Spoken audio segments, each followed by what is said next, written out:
কোন কবরে নাফরমানকে যখন নেওয়া হয়, আমি নিজে এই হাদিস পড়াইছি, আল্লাহর নবী সাল্লাল্লাহু আলাইহি সাল্লাম বলে কোন পাপীকে যখন কবরে নেওয়া হয়, কবরের ভিতরে না, কবরে নেওয়া হয় যখন, তার লাশ যখন কাঁধে নেওয়া হয়, এই কাঁধে অবস্থায় নাফরমান আর পাপী আপন স্বজনরা যখন তার লাশ কাঁধে নেয় খাটের মধ্যে, আল্লাহর কসম নবী বলে সে এমন বিকট চিৎকার করে, ইয়া ওয়াইলাতা ইয়া লাইতাহা, হে আফসোস আমার স্বজন, আমার ইলা আইনা কদ্দামতুমুনি, আরে ফুত তুই আমারে কই নিচ্ছিস, আমার সন্তান,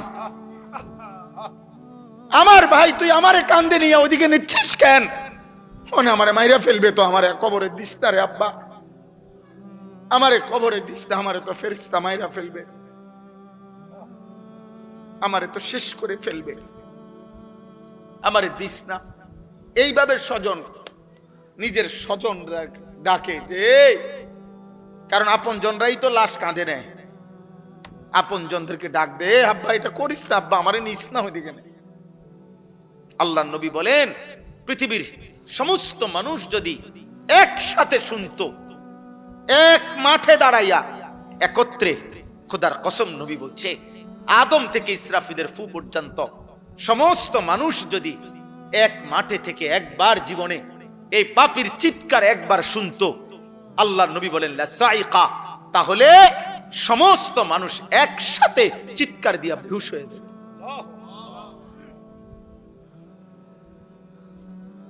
তোমরা মস্কারি মনে করছো, শেষ পর্যন্ত দিন শেষে মিলাইয়া দেখো অর্জন তো কিছুই নাই। যত নারী দেখছো কেউ তোমার আপন না, মোবাইলের নর্তকী তো তোমার না, নর্তকী তো তোমারে ধোকা দিছে আব্বা, নর্তকী তো তোমারে ধোকা দিছে, সিনেমার নর্তকী তো তোমার না, রাস্তার বেপর্দা মেয়েটা তো তোমার না, তোমার কিচ্ছু না, সে তো রূপ যৌবনের ফেরি করে। হ্যাঁ, অস্থির ছবি যারা দেখো বাবা, কি দেখছো, কাকে দেখো? তোমার ক্ষয় ছাড়া, তোমার ব্যয় ছাড়া আয় কি? মোবাইল গেল, এমবি গেল, চার্জ গেল, টাকা গেল, কোমরের ক্ষমতা গেল, হারাম বীর্যপাত হইল, লজ্জাস্থানের সক্ষমতা নষ্ট হইল, শেষ পর্যন্ত একদিন পঙ্গু, অচল ছাড়া, ধ্বজভঙ্গ ছাড়া আর কি? আমি খোলামেলা বললাম, কত শত যুবক, কয় শ, আমি চ্যালেঞ্জ করলাম, তুমি শুনবা, আমার কাছে আছে, আমার কাছে হোয়াটসঅ্যাপে জমা আছে, এমন শত শত বাংলাদেশের ছেলে, তাগরা জোয়ান ছেলে, পৃথিবী জানে এমন জোয়ান ছেলে সুন্দর, কিন্তু নারী দেখতে দেখতে, অশ্লীল ছবি দেখতে দেখতে যাদের পুরুষত্ব নাই, যৌবনের সক্ষমতা নাই, এই হাইওয়ান অশ্লীল আর উলঙ্গ ছবির পাল্লায় পড়ে ভিতরের জীবন শেষ। তার আখেরাত তো নাই, আখেরাত তো পরের খবর, এটা তো নাই কিছু, দুনিয়াও কিছু। যেই কোন মানুষ চ্যালেঞ্জ করলাম বেটা, বাংলাদেশের প্রতিদিনকার পত্রিকা, বাংলাদেশের প্রতিদিনকার চ্যানেলের খবর তোমরা প্রত্যেকেই দেখো, কি পরিমাণ পরকীয়া বাংলাদেশে বেড়ে গেছে। এর কারণটা কি? কারণ এই স্বামী এই স্ত্রীতে তৃপ্ত না, এই স্ত্রী এই স্বামীতে তৃপ্ত না, আর কোনো কারণ না। কারণটা কি আব্বা? সব সব নারী দেখতে দেখতে, সব অস্থির ছবি দেখতে দেখতে, সব যৌন দৃশ্য দেখতে দেখতে টেম্পার সব শেষ। এজন্য ওই মেয়েও, মহিলাও আরেক বেড়া খোঁজে, এই বেড়াও আরেক বেড়ি খোঁজে, কেউ কাউরি দিয়া তৃপ্তি হচ্ছে না। নাহলে এক এক দিনের বাংলাদেশের চারিদিকে দেখো, দেখো গিয়া খবর নাও, তোমরা খবর নাও, আর তোমার কাছে না থাকলে আমার জানাও, আমি জানার তোমার কাছে খবর পাঠাবো, আমি একসাথ করে দেবো তোমার, এক সপ্তাহের রিপোর্ট, এক মাসের রিপোর্ট। পস্তাইতে হবে, আফসোস করতে হবে।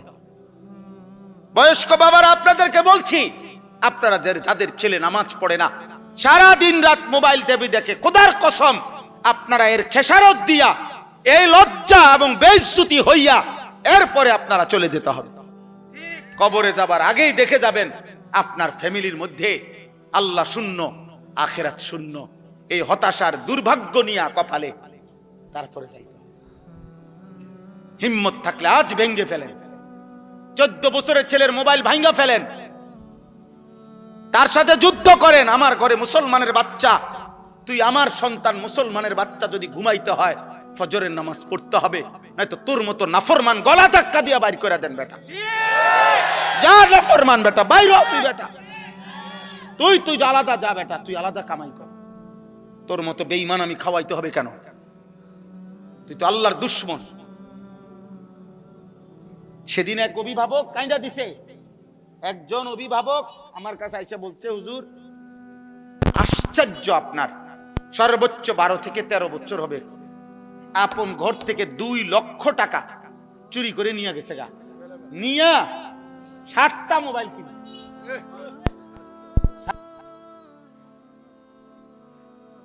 বলো আব্বা। এক ফার্নিচার দোকানদার, উনি বলছে হুজুর আমার 2.5 লক্ষ টাকা কষ্ট করে জমানো টাকা, আমি নতুন মাল উঠামু, আমার ফুতে আমার ক্যাশের টাকাগুলা নিয়া 3 দিনে অনলাইনে জুয়া খেললা। আমিও এখন কাঁদি, আমার ফুতেও কাঁদে। আমার জীবনের হুজুর আর কিছু নাই, পুঁজি নাই। আমি 2.5 লাখ টাকা, একটা গরিব মানুষের 2.5 লাখ টাকার পুঁজি কি ছোটখাটো বিষয়?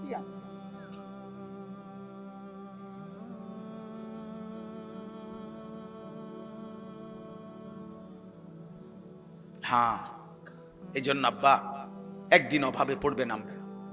বারবার অভাব মনে করাই দিছে, আল্লাহ আবার দয়া করছে, আবার দয়া করে, আবার দয়া করে, আবার ছাড় দেয়, আবার ছাড় দেয়, আবার ছাড় দেয়, আবার ছাড় দেয়। শুধু একটা মাত্র বিষয়, তেল একটু ঘাটতি, জনজীবনের কি অবস্থা, মানুষের উপার্জনের কি অবস্থা বলেন? কত মানুষের উপার্জন, আমি তো প্রায় বলছি যে কত ভাবছি। ঢাকা শহরে হাজার হাজার ছেলে এখন ইদানিং কালে যারা মোটরসাইকেল দিয়া উপার্জন করে প্রতিদিন, মানে মোটরসাইকেল দিয়ে তাদের কামাই, হ্যাঁ ওভার পাঠাও এগুলা দিয়া, তাইলে এই ছেলেগুলোর ফ্যামিলি চলে, বউ বাচ্চা চলে। অনেকে আশা ভরসা করে শহরে বাসা লইছে, ছোট্ট বউ বাচ্চা নিয়ে চলতেছে, এই ছোট ইনকামটা দিয়া মার মুখে হাসি ফুটে। তাহলে এরা যদি 15 দিন তেল না পায়, তার ফ্যামিলি চলবে কিভাবে? আর আমাদের ছেলে পেলেদের চেহারা দেখলে বোঝা যায় অসভ্য, এমন অসভ্য যে পৃথিবীতে দুর্ভিক্ষ আসুক, মহামারী আসুক, আমার উপরে যদি আসমানও ভাঙ্গা পড়ে হুজুর, আমি আমার নারী নর্তকী মোবাইল ছবি দেখা থেকে 1 সুতা নড়ব না। আল্লাহরে বলেন আপনারা হুজুররা যদি বলিয়া আল্লাহরে আমগো মাথার উপরেও যদি আযাব দেয়, আমি আল্লাহরে সেজদা দেব না, দেবই না। আপনি আরো কইলো দিতাম, আমি নামাজ পড়তাম না। সাফ কথা। এই হলো তোমাদের অধিকাংশ ছেলে কলিজার ভিতরে, তোমরা এমন শক্ত অবস্থান নিয়ে নিচ্ছ, মানে আল্লাহর সাথে, যে আল্লাহকে চ্যালেঞ্জ ঘোষণা করে দিলা আর কি, যে আপনারে দেখায় দেব, সেজদা আপনাকে দেব না। আপনি কি করতে পারেন?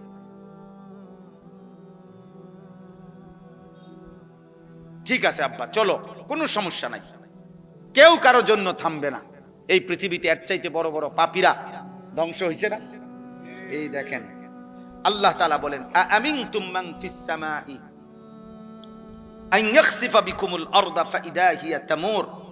আল্লাহ তাআলা বলেন, বান্দা, ওই আসমানের মাওলা রব আল্লাহ, তার থেকে তোমরা কিভাবে এতটা, হে পাপীরা, এতটা নিরাপদ কেমনে হয়ে গেলা?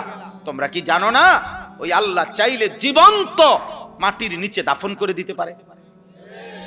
এই যে তখন তো তোমাদের মতো নাফরমানকে মাটির নিচে নিয়া মাটি কাঁপতে থাকবে। এই পৃথিবীতে কোন পাপীকে আল্লাহ তাআলা মাটির নিচে দাফন করছেন? জীবন্ত করছেন না? হ্যাঁ, 2 জন, একটা ব্যক্তিকে, একটি জাতিকে। কারুনকে আল্লাহ তাআলা জীবন্ত মাটির নিচে দাফন করে দিয়েছে। 2 নাম্বার হলো কওমে লূতকে, লূত আলাইহিস সালামের জাতি ঘুমন্ত ছিল, নাফরমান জাতিকে আল্লাহ তাআলা জীবন্ত জমিনের নিচের মাটি উপরে উঠাইয়া উপরের মাটি নিচে দিয়া সমান করে দিয়েছে। আম আমিনতুম মান ফিস সামাই আন ইউরসিলা আলাইকুম হাসিবা।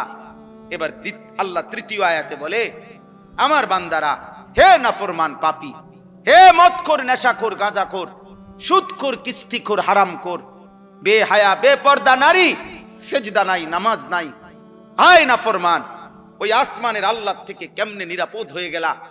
যিনি চাইলে, তুমি কি জানো না যে আসমান থেকে, উপর থেকে যিনি পাথরের বৃষ্টি বর্ষণ করে ধ্বংস করে দিতে পারে? তুমি কি জানো না সেটা? এরকম কাউকে করছে? কেউ কে করে নাই? আব্রাহার পুরা বাহিনীকে আল্লাহ তাআলা পাথর দিয়ে ধ্বংস করে নাই? ওই পাখি কি ফেলাইছে? ওয়া আরসালা আলাইহিম তায়রান আবাবিল তারমিহিম বিহিজারাতিম মিন সিজ্জিল। কোনদিন যদি আল্লাহর কোরআন তরজমা পড়তা তাই না বুঝতা আব্বা। আল্লাহ তাআলা তো বলছে প্রত্যেকটা সৈন্যর আল্লাহর ঘর ভাঙতে আসছে বেঈমান হাতির বাহিনী নিয়ে।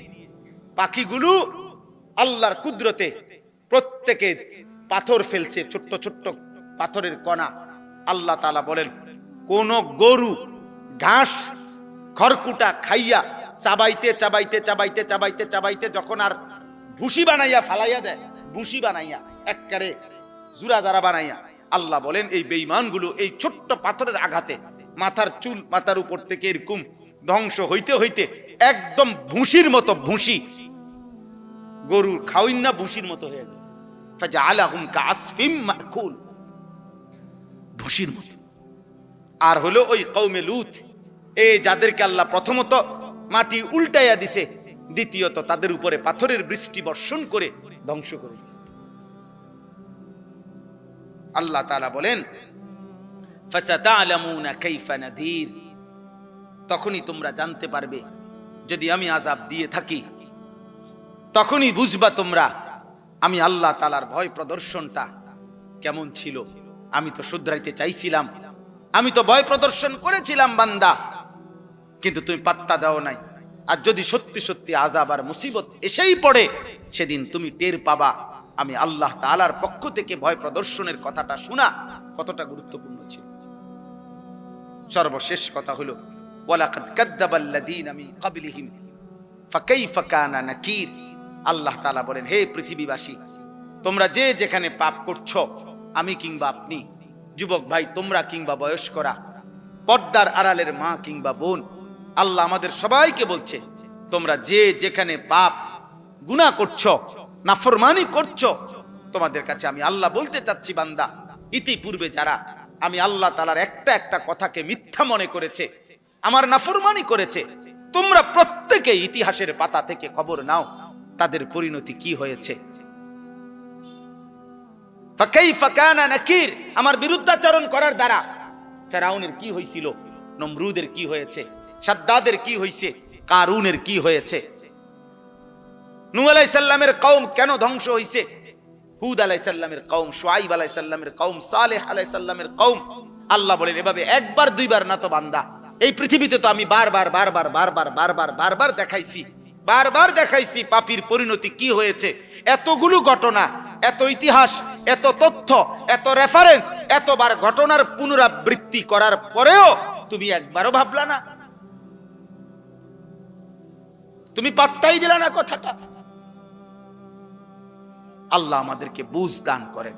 অতএব আজকে সমস্ত কিশোর যুবক ছেলে বাবা সবার কাছে আমার অনুরোধ, প্রিয় ভাই, পৃথিবীর অবস্থা দেখবা একবার লাগে একবার ছুটে, যুদ্ধ একবার বাঁধে আবার ছুটে, কিন্তু এই সব কিছু এটাই ভবিষ্যৎবাণী করে যে অচিরেই সারা পৃথিবীব্যাপী তীব্র ক্ষুধা, দারিদ্র, অভাব এবং সারা বিশ্ব এই যুদ্ধের প্রভাবে প্রভাবিত হবে।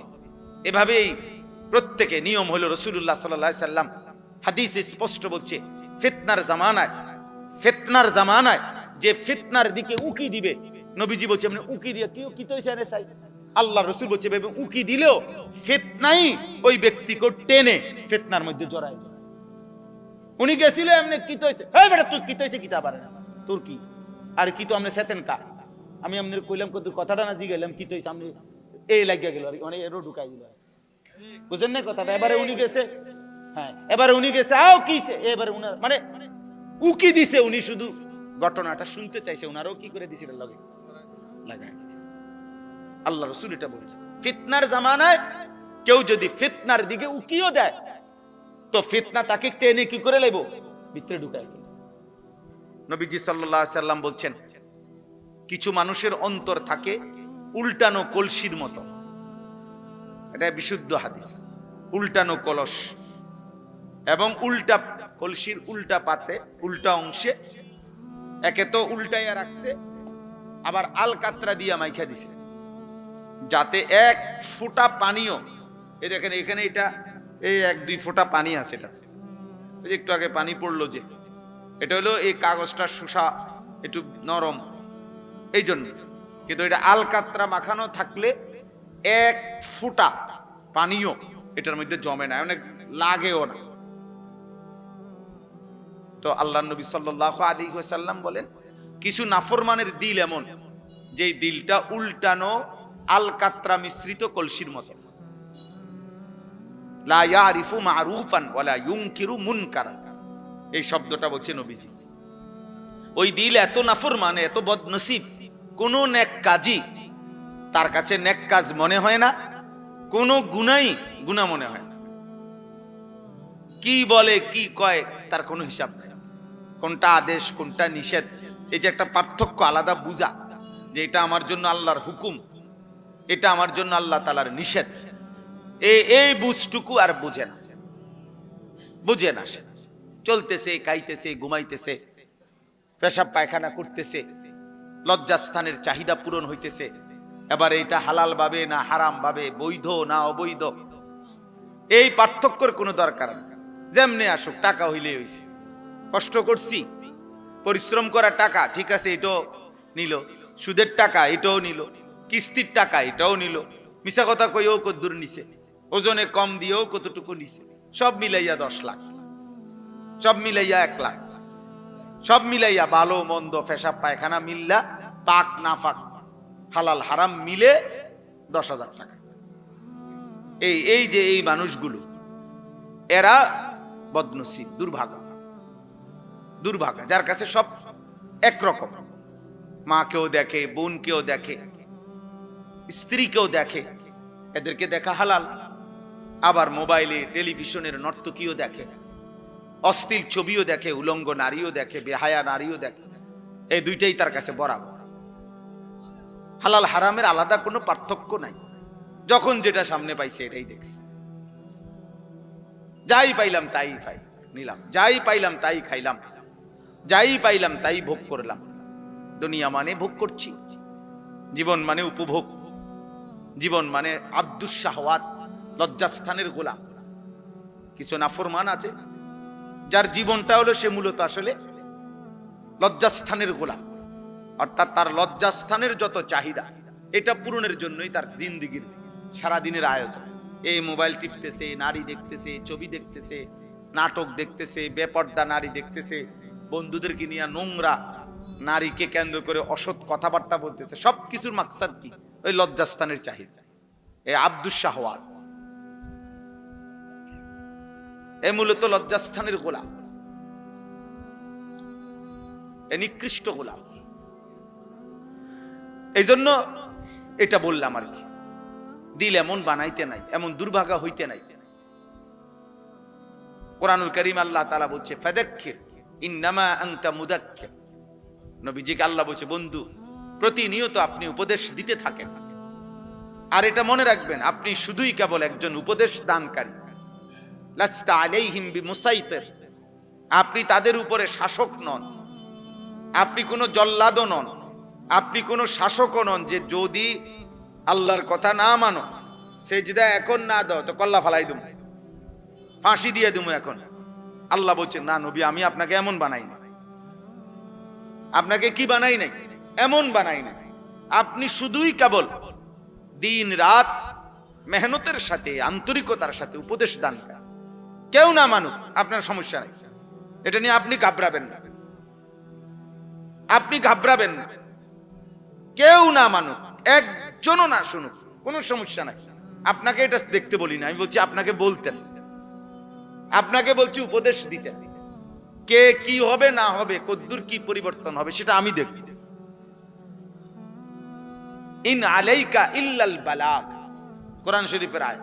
আল্লাহ বলছে নবী আপনার দায়িত্ব আর কিছুই নয়, শুধুই শতভাগ আমানতদারির সাথে পৌঁছানো। আপনি পুরা হক আদায় করে পূর্ণ পৌঁছান। পৌঁছাইবার ক্ষেত্রে খামখেয়ালি করবেন না, লুকোচুরি করবেন না, ঠিক যা বলছি তা পুরা বলে।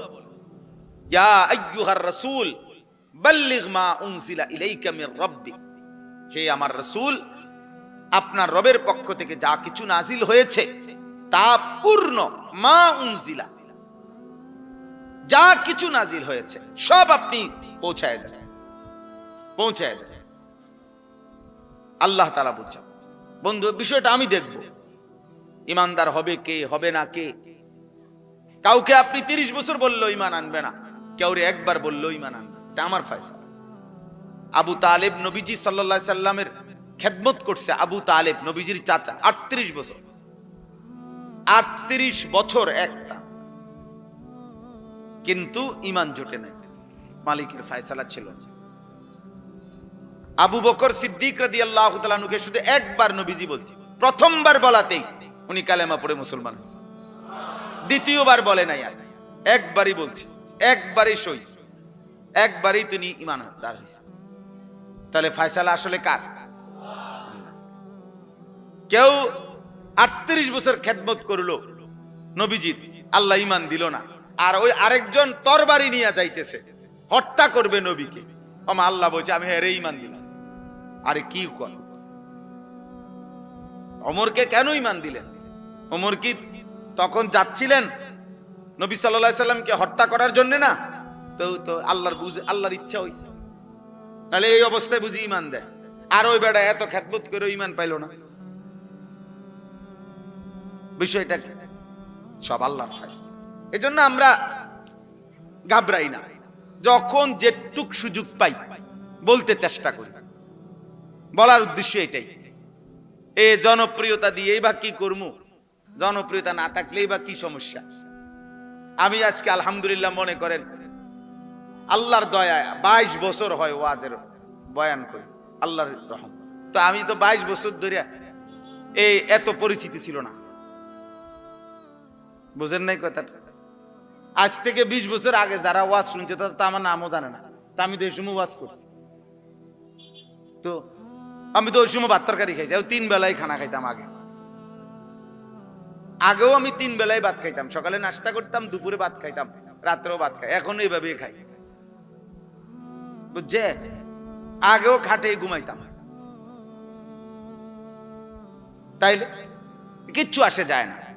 এজন্য দোস্ত এটা জরুরি যে আল্লাহর কথা মনোযোগ দিয়ে শোনা, আখিরাতের কথা মনে পড়া, কবরের কথা মনে পড়া, জাহান্নামের কথা মনে পড়া। আহা, এই দিল যদি মনে পড়ে, আল্লাহ তাআলা বলছেন এই সূরার মধ্যে, কুল হুয়াল্লাযী আনশাআকুম, সূরা মুলক যে সূরা আমি পড়ছি, আল্লাহ তাআলা বলেন, হে নবী বলেন আল্লাহই তোমাদেরকে সৃষ্টি করেছেন। ওয়া জাআলা লাকুমুস সামআ ওয়াল আবসারা ওয়াল আফইদা, তোমাদের কান, তোমাদের চোখ এবং তোমাদের দিল আল্লাহই দিয়েছেন, আল্লাহই দিয়েছেন। জীবনের সবচেয়ে বেশি অর্জন হয় তোমাদের এই 3 জিনিস দ্বারা। অসংখ্য জিনিস তোমরা শিখতে পারো, জানতে পারো, বুঝতে পারো কান দিয়ে শুনে, কোটি কোটি জিনিস, অগণিত জিনিস তোমরা এই চোখ দিয়ে দেখে বুঝতে পারছো। আর এই অন্তরে তোমাদের হাজার হাজার কোটি কোটি ভাবনা, পরিকল্পনা, প্ল্যান তোমাদের এই অন্তরের মধ্যে আছে। এটা দিয়ে তোমরা প্রস্তুতি নিচ্ছ, বুদ্ধি খাটাইতেছ, প্ল্যান প্রোগ্রাম করতেছ, সব দিলে দিলে ধীরে ধীরে আমাদের জবানের চাইতে বেশি কথা আমাদের দিলে আছে, ঠিক না? আমরা বলি না যে বেটা সব বলতে পারি নাই, অনেক কথাই বুকে জমা আছে, অনেক কথাই, অনেক ঝড় তুফান। ওই কোটা আন্দোলনের সময়, বৈষম্য আন্দোলনের সময়, আমাদের এই যে 24-এর আন্দোলনের সময় একটা স্লোগান ছিল এরকম, বুকের ভিতর অনেক ঝড়, বুক পেতেছি গুলি কর। তার মানে আমাদের অনেক ব্যথা আছে কলিজায়। ওই ছেলেরা এটা বুঝাইতে চায় আমরা দীর্ঘদিন যাবৎ বৈষম্যের শিকার, জুলুমের শিকার। আর এই মজলুমরা সব একত্র হওয়াতে জালেম ভাগতে হয়েছে। হ্যাঁ, বাস্তব, এটাই সহজ হিসাব। অনেক মজলুম একসাথে হয়ে গেছে, ফলে জালেম চলে যেতে হয়েছে। এটাই বাস্তব। এই প্রতিবারই ইতিহাস এভাবে ঘুরে ঘুরে আসে। যখনই জালেম সীমা লঙ্ঘন করে, মজলুমের আহাজারিতে জালেম ধ্বংস হয়েছে।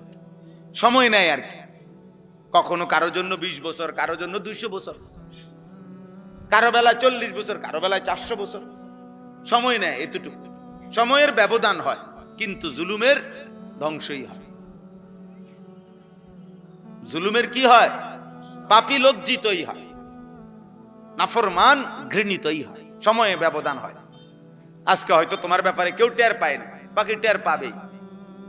তোমার অসভ্যতা, চরিত্রহীনতা টের পাবে। অফিকা উয়ুবুন ওয়ালিন্নাসি আয়ুন, আরবি ভাষার একটা প্রবাদে। আরবি ভাষায় বলে, তোমারও দোষ আছে, মানুষেরও চোখ আছে। বলে যে মনে রাখো, তোমারও দোষ আছে, মানুষেরও কি আছে? হ্যাঁ, মানুষ ঠিকই দেখে, মানুষ ঠিকই মন্তব্য করে, মানুষ যা বুঝার সব বুঝে। কে বেয়াদব কে মুআদ্দাব সবই বোঝে। মানুষ জুনায়েদ বাগদাদির চোর কয় না, চোরের জুনায়েদ বাগদাদি কয় না। তাহলে কাজে তুমি লম্পট নারী দেখবা, ছবি দেখবা, মোবাইলে অস্থির দৃশ্য দেখবা, আর মানুষ তোমাকে ভদ্র বলবে না? মানুষ কি চিরা খায় নাকি? মানুষ কি 3 বেলা চিরা খায় নাকি? মানুষ বুঝবে না? অতএব এটা জরুরি ভাই, সবার কাছে বলি, জীবনটা সুন্দর করা। আমি তাড়াহুড়ার জন্য চেষ্টা করি। মাওলানা সাহেব আরো কি বলতে চাইছে, হয়তো আরো একটু কিছু বলবে আমগো কথা, আমি এই জন্য বলতেও দেই না, হাত দিয়ে থামাই দিছি। বাকি কোরআনুল কালাম তেলাওয়াত তো শোনা দরকার। এই জন্য আবার কোরআন তেলাওয়াতের সময় উনি মাইক দিতে চাইছে, ওনারা আবার দমক দিছে যে ভাই তো কোরআনুল কারীম তেলাওয়াত এ তো অনেক দাম, উনি যদি 1 ঘন্টাও তেলাওয়াত করে ওইটার দাম বেশি। আমার মতো 1 কোটি বক্তা কোরআনুল কারীমের তেলাওয়াতের সামনে 2 পয়সারও বেল নেই। কথা বুঝেন নাই? এজন্য ওইটা থামানোর কোনো সুযোগ নাই। তো আল্লাহর কোরআন, কোরআনুল কারীম তো সবচেয়ে শ্রেষ্ঠ। নবী সাল্লাল্লাহু আলাইহি সাল্লাম এক সাহাবীকে বলছেন, হযরত উসাইদ ইবনে হুযায়র রাদিয়াল্লাহু তাআলা আনহু, ওনাকে বলছেন নবীজি, ওয়ালাউ ক্বারা'তা লা আসবাহতা ইয়ারাহান নাস। মানে এক সাহাবী শেষ রাত্রে ওনার ছোট্ট ঘরে, কুড়ে ঘরে আল্লাহর কোরআন তেলাওয়াত করতেছিলেন, তাহাজ্জুদ নামাজ। তো কোটি কোটি ফেরেশতা ওনার ঘরের উঠানে, এরকম উঠানের মধ্যে পুরা উঠানটা আলোকিত করে অন্ধকারকে ফেরেশতারা নামছে আসছে আল্লাহর কোরআন শুনতে। তো উনি ওনার ঘোড়াটাকে বাইরে নিয়ে বান দিতে গেছে, গিয়া দেখে ওনার উঠানটা আলোয় আলোকিত, চারিদিকে অন্যান্য সব জায়গায় অন্ধকার, কিন্তু ওনার উঠান যেটুকু এটুকু আলো আর আলো, অগণিত আলো। সকালবেলা তিনি নবীজির কাছে বলছি, ইয়া রাসূলুল্লাহ, গভীর রাতে আমি আল্লাহর কোরআন পড়তেছিলাম, তো এরই মধ্যে আমার ঘোড়াটা নড়াচড়া করছিল, আমি এই জন্য ঘোড়াটা তেলাওয়াত বন্ধ করে বাইরে ঘোড়াটা বান দিয়ে আসতে গেছি। বাইরে বাঁধতে আসতে ঘর থেকে দেখি আমার উঠানটা আলোয় আলোয় ভরপুর অবস্থায় ছিল। এই তখন নবীজি কথাটা বলছেন, ওয়ালাউ ক্বারা'তা লা আসবাহতা ইয়ারাহান নাস। হায় সাহাবী, কি করলা? তুমি থামলা কেন? আহা, যদি তুমি আজকের ভোর পর্যন্ত, আলো উঠা পর্যন্ত আল্লাহর কোরআন তেলাওয়াত করতা, তাইলে কোটি কোটি তিলকাল মালাইকাতু, তারা ফেরেশতা ছিল, তারা তোমার কোরআনুল কারীম শুনতেছিল। আমরা সবাই, তুমি যদি তেলাওয়াত চালু রাখতা, আমরাও সবাই এই কোটি কোটি ফেরেশতা দেখতে পেতাম, সব মানুষ দেখতে পেত। ইয়ারাহান নাস, লোকেরা দেখতে পেত আজকে সকাল, যে জমিনের এক মাখলুক আল্লাহর বান্দা কোরআন পড়ছে আর আসমানের ফেরেশতারা শুনতেছে। হ্যাঁ, যে ঘরে কোরআনুল কারীম তেলাওয়াত হয়, আল্লাহর নবী সাল্লাল্লাহু আলাইহি ওয়াসাল্লাম বলছে, শয়তান সেখান থেকে তৎক্ষণাৎ দূরে সরে যায়। কেন এত গুনাহ হয়? কোরআনুল কারীম তেলাওয়াত নাই। যে মা বাবা ছেলে মেয়ে নাতি দাদি কারো জবানে তো আল্লাহর কোরআন নেই। এই জন্য ঘরের মধ্যে সবার চেহারা সুরত শুধু শুধু ফাঁকি ঝুঁকি, পাপের চিহ্ন। প্রত্যেকে প্রত্যেকের সুবিধা মতো গুনাহ করে। বাপে বাপের সমবয়সীদের সাথে গুনাহ করে, মা মার সমবয়সীদের সাথে গুনাহ করে, জিয়ে জিয়ের সমবয়সীদের সাথে গুনাহ করে, ফুতে ফুতের সমবয়সীদের সাথে গুনাহ করে। প্রত্যেকেই যার যার গ্রুপ বাছাই করে নিয়েছে, যার যে সমবয়সী নিয়া গুনাহ করছে। বুড়া মিয়া আরো 5-6 জন বুড়া লইয়া এই যে বিড়ি খাইতেছে, অনেক ওনার তালে আছে। মহিলা পাশের ঘরের 3-4 ঘরের ভাবিদেরকে নিয়ে বেহুদা গল্প করতেছে, বেহুদা কাহিনী বলতেছে, একটা 3 পিসের ঘটনা কইতেছে, এটা সবাই শুনতেছে, এটার উপরে আবার কথা বলতেছে। আহা, অথচ প্রত্যেকের গায়েই জামা আছে, প্রত্যেকেরই এগুলো আছে, বেহুদা বলতেছে। অথচ আল্লাহ নবী সাল্লাল্লাহু আলাইহি সাল্লাম বলেছেন, লা তাজআলু বুয়ুতাকুম মাকাবির, তোমরা তোমাদের ঘরগুলো কবরস্থান বানাইও না, কবরস্থান বানিয়ে ফেলো না। ফা ইন্না শাইতানা ইয়ানফুরু মিনাল বাইতিল্লাযী তুকরাউ ফীহি সূরাতুল বাকারা, যেই ঘরে সূরা বাকারা তেলাওয়াত করা হয়, নবীজি বলেন তৎক্ষণাৎ ওই ঘর থেকে শয়তান দূরে সরে যায়। কোরআনুল কারীম তেলাওয়াত করলে শয়তান সরে যায়। আব্বা, তোমাদের অনেক ছেলে আছো মাশাআল্লাহ, সবার কাছে বলি, যতক্ষণ পর্যন্ত আল্লাহ না চিনবা, রাসূল না চিনবা, আল্লাহর কোরআন ধরতে না পারবা, ততক্ষণ জিন্দেগি সুন্দর হবে না, সুন্দর হবে না। এই সারাক্ষণই মন চাইবে, যতই বলি কাফের মুশরিকদেরটাই ভাল লাগবে, কারণ তুমি তো ঈমান আমল হওয়ার জন্য জাত পাথেও, আপনি তো সেটা গ্রহণই করেন। আপনি পানির গ্লাস নিয়ে বইয়া থাকলে তো চায়ের মজা পাবেন না, আপনাকে তো চা পাতা চিনি পানি মিশাইতে হবে, মিশাইতে হবে। অতএব আমি তো আমার জীবনে সেজদা মিশাইতে হবে, আল্লাহর কোরআন পড়তে হবে, নাই তো আমার মধ্যে আখিরাতের কথা মনে পড়বে কেমনে? কবরের ভয়, জাহান্নামের ভয় আসবে কিভাবে? যেভাবে আসে সেটা তো আমি গ্রহণই করলাম আমার জীবনে। মোবাইল টিপলে আল্লাহর কথা মনে পড়বে কেমনে? বিড়ি সিগারেট খাইলে আল্লাহর কথা মনে পড়বে কেমনে? কথায় কথায় গালিগালাজ করলে আল্লাহর কথা মনে পড়বে কেমনে? সুদ কিস্তি হারামের উপরে থাকলে আল্লাহর কথা মনে পড়বে কিভাবে? আব্বা বলেন, জওয়ান ভাই বলেন, বুড়ো ভাই বলেন, পর্দার আড়ালের মা বোন বলেন,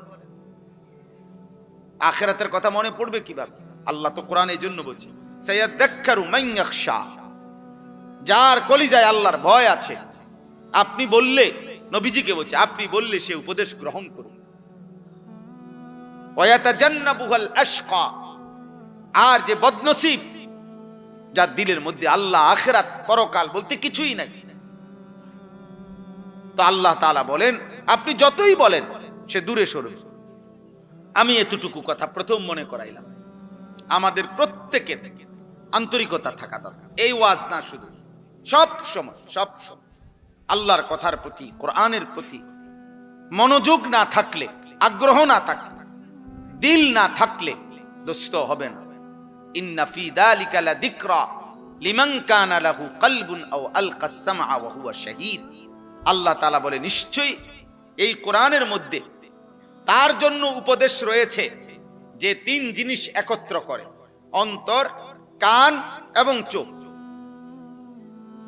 শাহীদ মানে উপস্থিত, যে সশরীরে উপস্থিত, তো উপস্থিত মানে যে 4 চোখ খোলা সামনে। আল্লাহ তাআলা বলেন দিল মানে অন্তর, কান এবং চোখ, এই 3 জিনিস যে একত্র করবে আমার কোরআন, তার জন্য উপদেশ আছে, তার জন্য উপদেশ আছে। কোরআনুল কারীম, কোরআন সুন্নাহর ইলম, আমরা ছোটবেলায় মাদ্রাসায় পড়ছি, জু গায়রাতিন, খুব আত্মসম্মানওয়ালা, ওই তো বাংলা অঙ্ক ইংরেজি বইয়ের মতো না পড়া। কোরআন সুন্নাহর ইলম জানতেন কারো কাছে ধরা দেয় না, জানতেন কারো কাছে ধরা দেয়। লা ইউতিকা বা'দাহু হাত্তা তু'তিয়াহু কুল্লাক। আমরা ছোটবেলায়, এটা আরবি ভাষার গুরুত্বপূর্ণ কিতাবের কথা, যে তুমি যদি কোরআন সুন্নাহর ইলমের জন্য নিজেকে পুরা সঁপে দাও, উৎসর্গ করে দাও, বিলীন করে দাও, তাহলে ইলম তোমাকে কিছু দেবে, কোরআন সুন্নাহ কিছুটা ধরা দিবে, নিজেকে পুরা সঁপে দিবে। এই আমি এখন একটা ছোট্ট মাদ্রাসায় এশার নামাজ পড়ছি, ঢুকছি, একটা ছোট্ট একটু কথা বলছি 5 মিনিট এশার নামাজ পড়তে গিয়ে, তো এই করে এটাই বলছি শুধু এক কথা, যে আব্বা আজীবন দোয়া করবা আল্লাহ যেন তোমারে মৃত্যু পর্যন্ত কোরআন সুন্নাহর ইলমের রাস্তায় রাখে। এক পড়লাম, পড়াইলাম, শিখলাম, শিখাইলাম, এমনিই যেন চলে। কারণ ইলমের এই রাস্তায় মৃত্যু পর্যন্ত কেউ যদি থাকে, খোদার কসম নবীজি বলছে মৃত্যু হবেই, জান্নাত শুরু হবে। যে পথ ইলমের, কোরআন সুন্নাহর, ওই পথ জান্নাতের। ভিন্ন রাস্তা বদলাইতে হবে, এক রাস্তা, এক রাস্তা। আমি এই জন্য অনেক সময় বললাম যে মাদ্রাসা ভিত্তি দিয়েই জান্নাতের রাস্তা, জান্নাতের রাস্তা কোরআন দিয়া, মাদ্রাসার ভিতরে দিয়া, বাজারের ভিতরে দিয়া না, চা দোকানের ভিতরে দিয়া না, কোরআন সুন্নাহর যেখানে চর্চা হয় ওর ভিতরে দিয়েই কি জান্নাতের রাস্তা। এই পথেই জান্নাত, যে পথে আল্লাহ, যে পথে রাসূল, যে পথে সুন্নাহ, যে পথে কোরআন, এই পথেই জান্নাত। এজন্য দোস্ত, সহজ কথা আমরা সবাই বলি, স্পষ্ট মনে রাখবে, আমরা যারা মাদ্রাসায় পড়ছি আমাদের তো গন্তব্য আখিরাত। এই জন্য আমরা এখানের হিসাব কিতাব মিলাই না। দুনিয়া আমাগরে মূল্যায়ন করে না করে নাই, আমাদের সামাজিক মর্যাদা আছে না নাই, আমাদেরকে জেনারেল শিক্ষিতরা সম্মান করে না করে না, আমাদেরকে সরকার মূল্যায়ন করছে না করে নাই, আন্তর্জাতিক বিশ্ব আমাদেরকে মূল্যায়ন করে না না করে, কিচ্ছু না।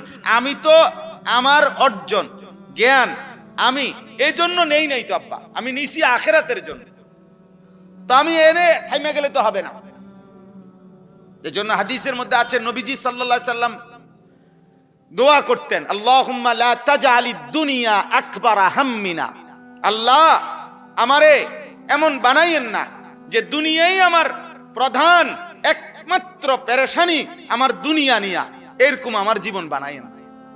ওয়ালা মাবলাগা ইলমিনা, আল্লাহ আমার জ্ঞানের শিখার চূড়ান্ত প্রাপ্তি শুধু দুনিয়া এমন বানাইয়েন না।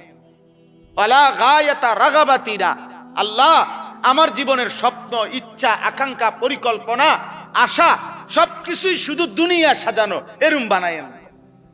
নবীজি দোয়া করলেন, আল্লাহ আমি যেন এখানে থেমে না যাই, আমি তো থামবো আখিরাতে, আমি তো থামবো আল্লাহর সামনে, আমি তো থামবো মিজানের সামনে, আমি তো থামবো ফুলসিরাতের সামনে, আমার চূড়ান্ত থামবো জান্নাতে। কোথায়? জান্নাত। এজন্য একজনই বুঝে, একজনকেই বললাম। আল্লাহ তাআলা আমাদেরকে বলছেন যে বান্দা গোটা পৃথিবী ঘোরো, তামাম জমিন ঘোরো, কোনো সমস্যা নাই, কিন্তু তোমাকে ফিরতে হবে আখিরাতে, আল্লাহর কাছে। এটা মনে রেখো, এই কথা ভুলে যেও না। এই কথা ভুললে আর জীবন থাকে না, এই কথা ভুললে আর মানুষ থাকে না, হাইওয়ান হয়, জানোয়ার হয়। যে গন্তব্য চেনে না সে জানোয়ার, জানোয়ারের কোনো গন্তব্য নেই। কোনো গরু জানে না তার শেষ ঠিকানা কোথায়, কোনো ছাগল জানে না তার শেষ গন্তব্য কোথায়, কোনো কুত্তা জানে না তার গন্তব্য কোথায়, কিন্তু ঈমানদার জানে আমার গন্তব্য জান্নাত। এজন্য যে গন্তব্য চেনে না, এক দিক দিয়া খায়, আরেক দিক দিয়া পায়খানা করে, এক দিক দিয়া নারীর অশ্লীল ছবি দেখে, আরেক দিক দিয়া লজ্জাস্থানের চাহিদা পূরণ করে, এই যে জন্তু জানোয়ারের আখলাক, এটা তো মানুষের জীবন না। এজন্য আমাকে ফিরতে হবে আল্লাহর কাছে, এই কথাটাই আল্লাহ এখানে বলছেন। সূরা মুলক 29 নম্বর পারা, 67 নম্বর সূরা, অনেক ফজিলতপূর্ণ একটি সূরা কোরআনুল কারীমের। এই সূরার মধ্যে মোট 30টা আয়াত আছে। এখান থেকে মাঝখান দিয়া 15 নম্বর আয়াত থেকে আমি পড়ছি। আল্লাহ তাআলা বলেন, হুয়াল্লাযী জাআলা লাকুমুল আরদা যালুলান, বান্দা শোনো, আমি আল্লাহ এই গোটা পৃথিবীর সবটা জমিন মাটি আমি আল্লাহ তোমাদের অধীন ব্যবহারের উপযোগী আমি করে দিয়েছি। এই জমিন, এই মাটি আমনে কোনছে, আমরা যদি জিজ্ঞাসা করি যে আপনি তো বলবেন যে এটা প্লাস্টিক দিয়ে বানাইছে, এটা কাগজ দিয়ে বানাইছে, এটা যন্ত্রাংশ দিয়ে বানাইছে, কিন্তু মাটি কি দিয়ে বানাইছে?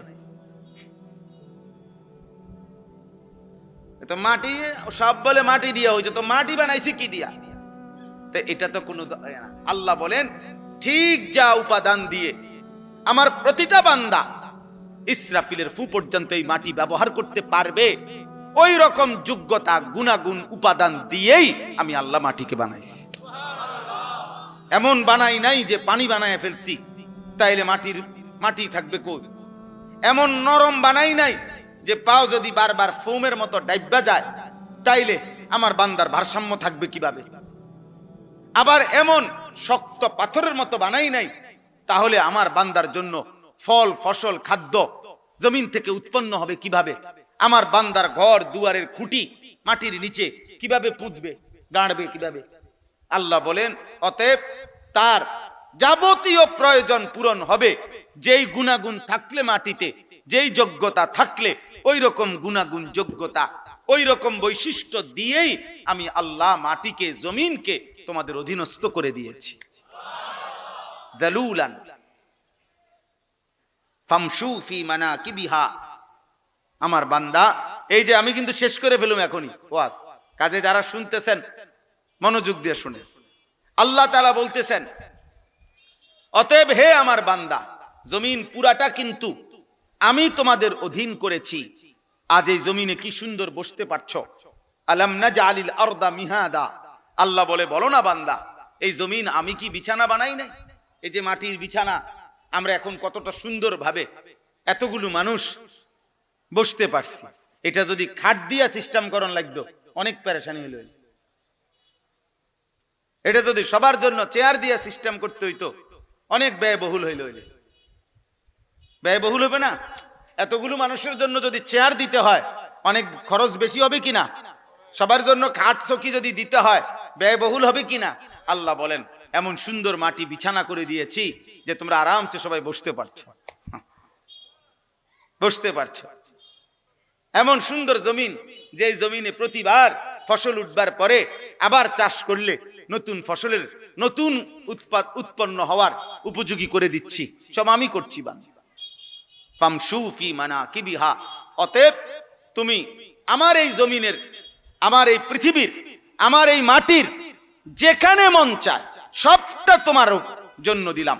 তোমার যেই কোথাও মন চায় তুমি ভ্রমণ করো, তুমি হাঁটো, তুমি ঘোরাফেরা করো, তুমি চলাফেরা করো। তুমি দেশে থাকো, মন চাচ্ছে বিদেশ, যাও বিদেশে যাও। গ্রামে থাকো নয়তো শহরে থাকো, আপন জনের কাছে থাকো, অন্যের কাছে থাকো, যেখানেই যাও বান্দা কোনো অসুবিধা নাই, আমি নিষেধ করছি না। কারণ গোটা জমিন আমার, সবটা জমিন আমি তোমার জন্য দিলাম। অকুলু মির রিজকিহি, এবং আমি আল্লাহর দেওয়া রিজিক সব তোমাদের জন্য। এই আসমান, এই জমিন, এই চন্দ্র সূর্য গ্রহ নক্ষত্র, খাদ্য ফসল ফুল ফল, স্ত্রী সন্তান, জায়গা জমি, অর্থ রোজগার উপার্জন, এই সবকিছু রিজিক। সবকিছু, শুধু বাত্রে কি বলে না, রিজিক বলেন। এক মানুষ দুনিয়ার হায়াতে আল্লাহর পক্ষ থেকে যা কিছু পাচ্ছে সব রিজিক। স্ত্রী এটাও রিজিক, ছেলে মেয়ে এটাও রিজিক, আলো বাতাস এটাও কি রিজিক। সব রিজিক আমাদের, মানে আমরা দুনিয়ার হায়াতে যা পাচ্ছি সব রিজিক। আল্লাহ বলেন ওয়াকুলু মির রিজকিহি, তোমরা সবাই আমার দেওয়া রিজিক থেকে খাও, ভোগ করো, ব্যবহার করো, কোনো অসুবিধা নেই। জমিন তোমাকে দিলাম তোমার অধীন করে, তুমি জমিনের যেখানে মন চায় সেখানেই বসবাস করো, চলাচল করো, তুমি যেখানে মন চায় যাও। আমার দেওয়া রিজিক সব আমার রিজিক তুমি তালাশ করো, বক্ষণ করো, তোমাকে অনুমতি দিলাম। শুধু আল্লাহ বলে বান্দা তুমি খাও কিংবা ঘুমাও, হাঁটো কিংবা চলো, ঘরে কিংবা বাইরে থাকো, দেশে কিংবা বিদেশে থাকো, শহরে কিংবা গ্রামে থাকো, রাতে কিংবা দিনে থাকো, একাকী কিংবা সবার মাঝে থাকো, সর্বাবস্থায় আমার জমিনের মধ্যে থাইকা শুধু একটা কথা মনে রাখবা, ওয়া ইলাইহিন নুশুর, আমি আল্লাহর কাছে ফিরতে হবে। থাকতে থাকতে যদি 1000 বছরও থাকো তারপরও ফিরতে হবে। আমা হুয়া বিমুজাহজিহি মিনাল আযাবি আন ইউআম্মার। কোরআন কারীমে আছে প্রত্যেক পাপী নাফরমান মনে মনে কল্পনা করে, হায় যদি 1000 বছর হায়াত পাইতাম। আল্লাহ বলে আচ্ছা ধরে নাও, দিলাম, ধরে নাও তোমাকে দিলাম আমি বান্দা 1000 বছর, কিন্তু তুমি শুধু বলো তো 1000 বছর পরে হলেও তোমাকে কবর, মৃত্যু এবং নাফরমানির শাস্তি আযাব সেটার থেকে তুমি তোমাকে মুক্ত করতে পারবা কিনা, সেটার থেকে তুমি তোমাকে ফেরাইতে পারবা কিনা? পারবে? বলে আপনি এটা বলতে পারবেন নি যে হুজুর আর 5টা বছর যদি হায়াত পাই তাহলে আল্লাহর রহমতে যেমনে গুছাইতে আসি, আশা করি 5টা বছর আর সুযোগ পাইলে আজরাইলের আব্বাও আমার কাছে আসতে পারবে না, এমন ব্যবস্থাপনা আছে কি কারো কাছে? তাইলে তাইলে আমেরিকা, ইসরায়েল বহুত দিন আমেরিকা যুদ্ধ লাগে না মনে করছে অনেক কিছু আছে এক কাছে, অন্ধে যে কিচ্ছু নাই, বেল নাই। হ্যাঁ, এই বুড়া শয়তান, এই দাজ্জাল, এই ফেরাউন ট্রাম্প, এই বেঈমান কাপুরুষ প্রতিদিন দিনে যাই হুমকি ধমকি দেয়, রাতে সারা পৃথিবীর সাথে যোগাযোগ করে, কেমনে থামবে? বুঝেন নাই? এজন্য এটাই বাস্তবতা। আল্লাহ তাআলা বলে বান্দা ওয়া ইলাইহিন নুশুর, শুধু এই কথা মনে রেখো তোমাকে ফিরতে হবে। ওয়া ইলাইহি তুরজাউন, আল্লাহর কাছেই তোমাদেরকে ফিরতে হবে। ওয়া ইলাইহি তুহশারুন, আল্লাহর কাছেই তোমাদেরকে জমা হইতে হবে, জমা হইতে হবে। ওয়া ইলাইহিল মাসির, আল্লাহর কাছেই তোমাদের প্রত্যাবর্তন। এভাবে বহু আয়াত আছে কোরআন, বহু আয়াত। আমরা ঘুম থেকে জাগলে দোয়া পড়ি, আলহামদুলিল্লাহিল্লাযী আহইয়ানা বাদামা আমাতানা ওয়া ইলাইহিন নুশুর। অর্থ হইল আল্লাহ প্রত্যেকবার এই ঘুমাইলাম আমি তো মরেই গেছিলাম, কারণ মানুষের প্রত্যেক ঘুমের সময় আল্লাহ তাআলা তার রুহু দেহ থেকে আলাদা করে ফেলে। এটা কোরআন শরীফের আয়াত, সূরা জুমার 24 নম্বর পারায় আছে, প্রত্যেক বান্দা মৃত্যুর সময়, আরে ঘুমের সময় যতবার ঘুমায় ততবার তার রুহু তার দেহ থেকে, আব্বা তুমি বাবা উঠে যাও, আব্বা আব্বা এনতে উঠো উঠো, ওঠ বেটা ওঠ, যাও বেটা আনতে যাও, যাও দুজন যাও, তুমিও যাও, যাও এখান থেকে উঠো, বাইর হও বেটা। দেখেন দেখেন মুসলমানের সন্তান কয় বছর বয়স? 80 বছর। তাইলে 8 থেকে 10 বছর বয়সী যেই সন্তানের হাতে 2টা বড় মোবাইল দিছে যেই অভিভাবক, ওই 2 অভিভাবক এরা 100 জালেম। যদি মা হয় ওই মা জালেম, যদি বাবা হয় ওই বাপ জালেম জালেম জালেম। এই জালেম সন্তান নষ্ট করে দিল। কোন মাদ্রাসা কোন সন্তান নষ্ট করে নাই, কোন মক্তব কোন সন্তান নষ্ট করে নাই, কোন মসজিদের ইমাম কোন সন্তান নষ্ট করে নাই, কোন মাদ্রাসার ওস্তাদ কোনদিন নষ্ট করে নাই।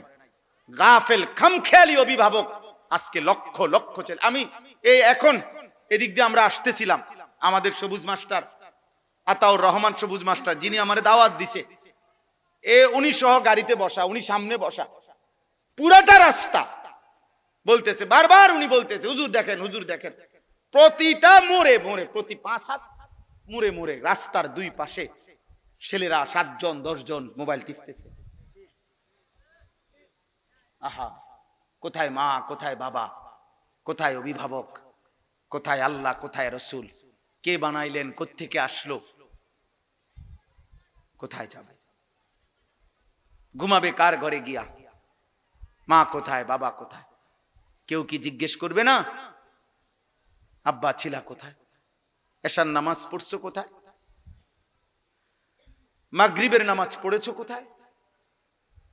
আহা বদ্ধ অনেক ছেলে তোমাদের, আমি সবসময় বলি রে আব্বা, অনেক ছেলে তোমাদের জীবনের একটা বড় দুর্ভাগ্য, একজন ভালো অভিভাবক পাও নাই, কেউ টেনে ধরে নাই। 365 দিনে খোদার 1 বছরে একদিনও ফজরের নামাজ পড়লা না, আহা বদনসিব, এমন একটা মা তোর কপালে জুটলো না যে তোকে উঠাইবে, এমন একটা বাপ জুটে নাই। 365 দিনে কেউ তোমারে আল্লাহ চিনাই দিবে, আখেরাত মনে করাই দিবে।